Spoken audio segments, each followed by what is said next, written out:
everybody. We are back here with another episode of the Ramp Careers Daily Update. Per usual, I am here with the Ramp Careers co-founding crew, Mitch and Manoj, and myself, Danny.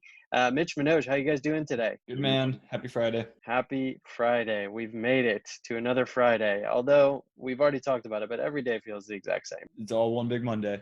Of course. So today we want to talk about something that we all faced at one point in our careers, choosing between big and small companies right out of college. All three of us went pretty different ways on it, and we want to talk to you about our experiences and then how to decide on what you should do going forward. But first, some news of the day. This is a cool one.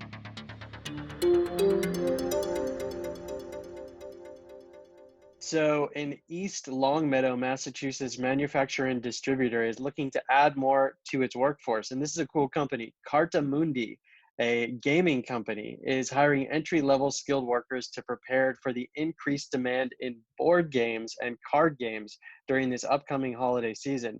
Guys, I don't necessarily think it's the holiday season that's driving this. I think it's that everybody's locked at home and wants to figure out something to do. But this is a good sign, right? I'm curious about the demographic. I've always felt that people are, spending more time on their phones. And so the fact that folks want to play board games and card games, I wonder what's driving demand. Is it the younger folks or is it the millennials? I feel like it's probably more likely the millennials and the generation beyond as opposed to... Yeah, I found myself playing a lot more cards. I think I get burnt out from just looking at my computer all day and looking at my phone. There's only so many scrolls on TikTok before you see the same content 30 million times. I love it. That's great. My wife and I and then some of my other family members picked up a new game called Monopoly Deal. It's a 15-minute game where you essentially play a Monopoly board game, but it's a card game version of it, and it's super competitive and we love it. So I think we're all on trend here of just wanting to put our phones down and put our computers down for a bit and focus on something else that's enjoyable and entertaining. So let's jump into the topic of the day, which is choosing between a big company and a small company right out of college. So Mitch,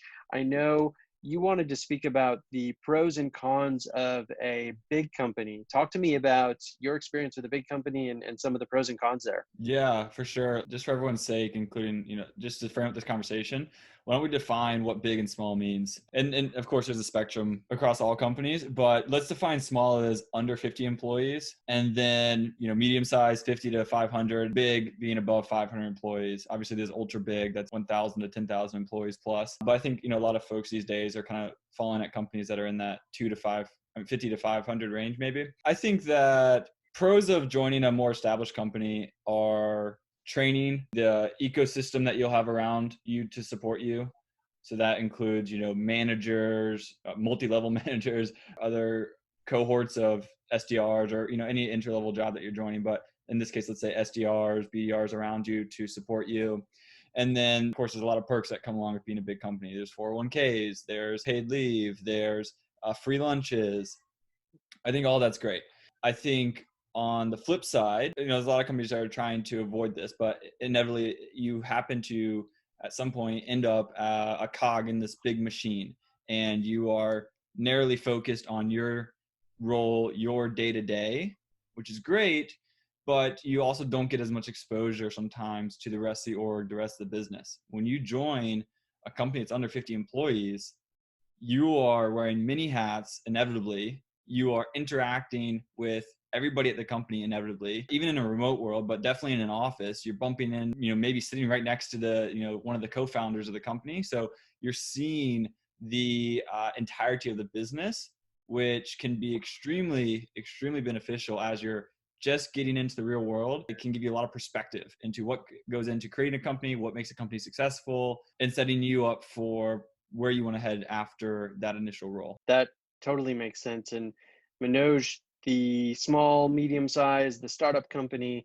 what are some of the pros and the cons there of joining that type of environment right out of college? Yeah, if you enjoy a bit of ambiguity, you want to get a pulse of everything cradle to grave, a smaller company may be a little more interesting, or a startup may be a little more interesting, right? Because the very nature of a startup requires you to be able to function organically through a changing environment. You will likely have more questions than answers. You may not have specific to the sales development role. You may not have perfected a script. You may be approaching towards product market fit, but you may not have it yet. You may not have nailed who your ideal customer profile is. And so all of this kind of falls on you to experiment a little bit along with others in the team. And so there's some advantages, right? Working for a smaller company, you get to learn things quickly. And you also have an opportunity to rise up the ranks faster, given good performance. But on the downside, because it hasn't been established yet, and because there's likely not a repeatable process yet, you may fail for reasons outside of your control. You may fail because something going on with the product, or maybe there's not the right product market fit today, and or maybe the product is trying to catch up to the market need, or there might be a little bit of a dysfunctional team, and it's very, very common, right? And so that's the downside of working at an early stage company. I think it really comes down to individual preferences. I don't think that there's a right answer or a wrong answer. Of course, you consider the world of supply and you say these are the number of available candidates in the universe, and then demand. You're going to have demand from big companies, small companies. So someone's got to go somewhere, right? So it's a question of allocation. And I think what ends up happening is that people have a gut instinct or a gut feeling as to what they think fits them well initially. And you may have an allocation A where 50% of the people go to big companies, 50% go to startups. And then quickly at about a year's mark, that's when you'll see a big reallocation happening where there might be 20% of the people that went to big company that say, crap, I don't like this. I feel stifled. It's not my thing. I want to go work at an early stage company that transition out.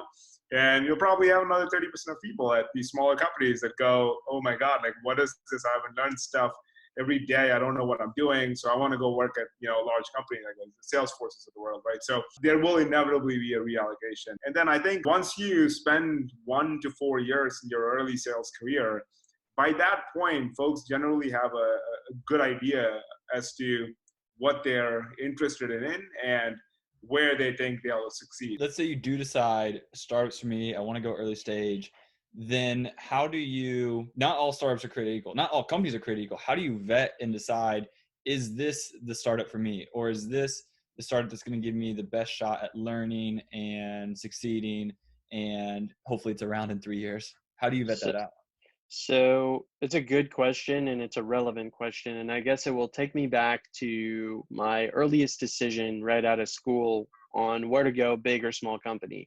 I chose small at the time, was Groupon. It was around 50 employees. It's technically small. It grew to 15,000 in my time there. So quite meaningfully different. At the time, I didn't go off of much. Honestly, I went off of, this seems like a cool environment. There's a ton of people my age there, and you don't have to wear suits. And they had just received Series B funding round of like 25 million. I forget the specific number. So I was like, okay, this company is the next rocket ship. I had no idea what I was talking about though at the time. So I had to learn that over time, what to look for at small startups and how to select. And I think it's a combo of a few things. And the things that are most important at a small startup, specifically when you're choosing, is this a place that can be around for a bit? Will I learn? Will I grow?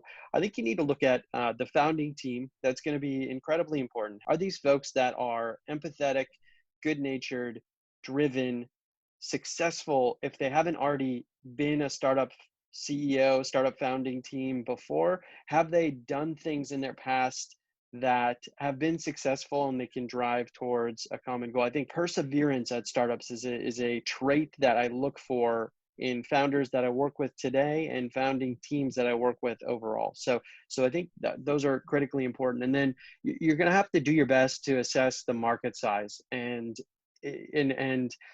is the solution that the startup provides, is it going to be enough to win over a portion or the whole market?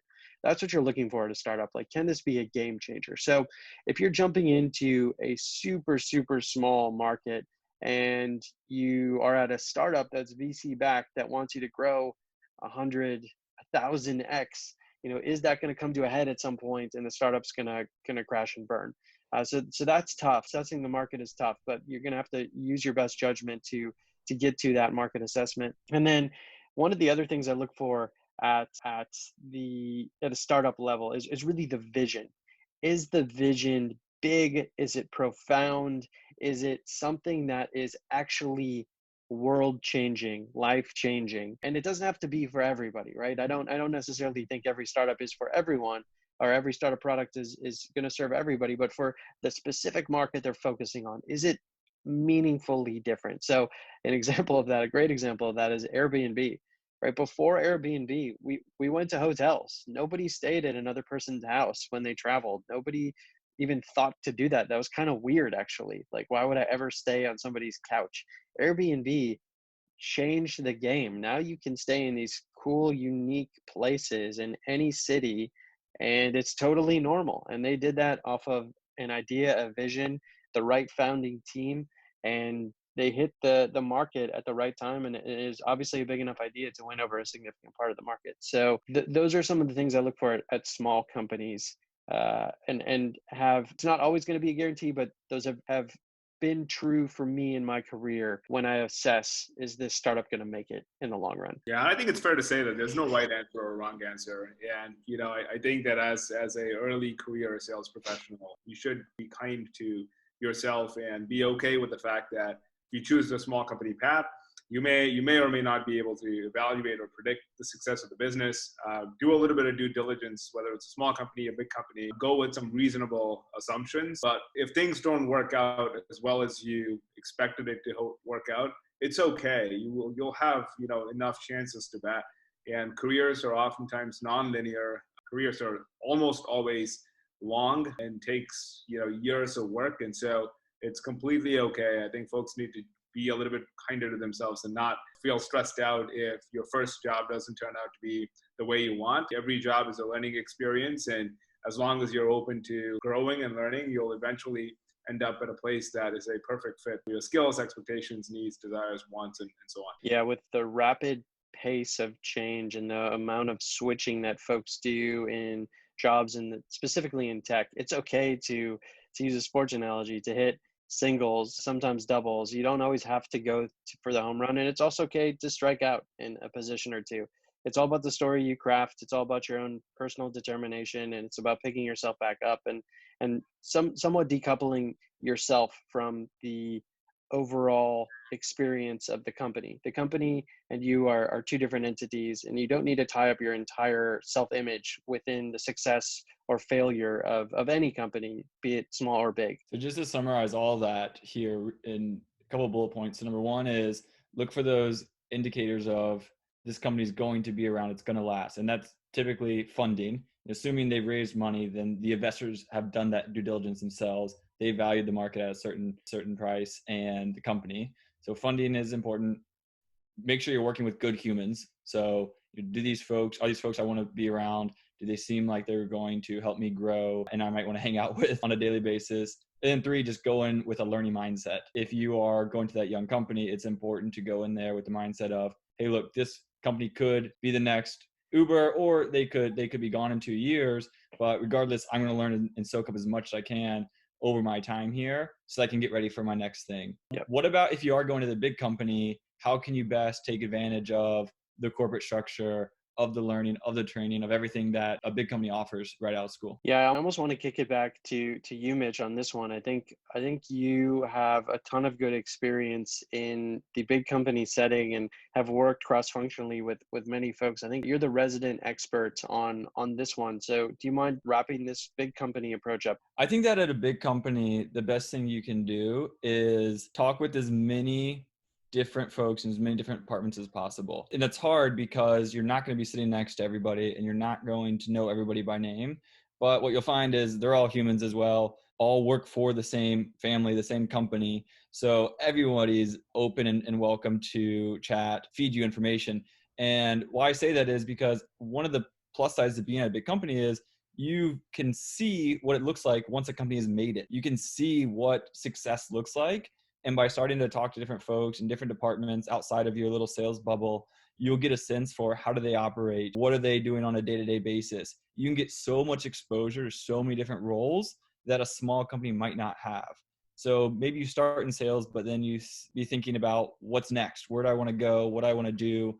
Well, a big company may have 40 different roles that a small company isn't going to have for the next 10 years. So you can start getting an idea of what is even possible, and seeing the art of possible at a big company is, in my opinion, one of the major benefits to be able to roam the halls and talk with as many people as possible. So now we've got the big company nailed. What's a good framework when you are coming out of school to decide between the two? Yep. So there's no true right answer. We've already discussed it. And there's no real pressure for you to ace that first job. You're going to have another attempt. It's not like you'll never work again. So what I think you should really look at is a few things. You should look at your own personal risk tolerance. Are you somebody who is risk averse? Are you somebody who can deal with a significant amount of risk? Are you somebody who likes structure, or are you somebody who likes to be in ambiguity, who likes to deal with ambiguity? And what type of perks do you like? And I mean that super broadly. Things like compensation, all the way down to the nitty gritty of, do I get free lunch? Do I have great healthcare, et cetera? So, big company obviously will have more, small company will have less. And for both types of companies, I would think about leadership. At small companies, you're going to be dealing with the founding team much more. So is the founding team directionally on point? At a big company, you're going to be looking at your direct manager and maybe your manager's manager for guidance and leadership. So are those folks going to be ones that steward your career in the right direction? Anything else I missed there? No, I think you summed it up really well. This has been really insightful. I think we have now a good framework to decide and to understand big company versus small company decision coming out of college. So we'll leave it there. For Mitch, Manoj, and myself, this has been another version of the Ramp Careers Daily Update. Thanks all. See you guys. See ya.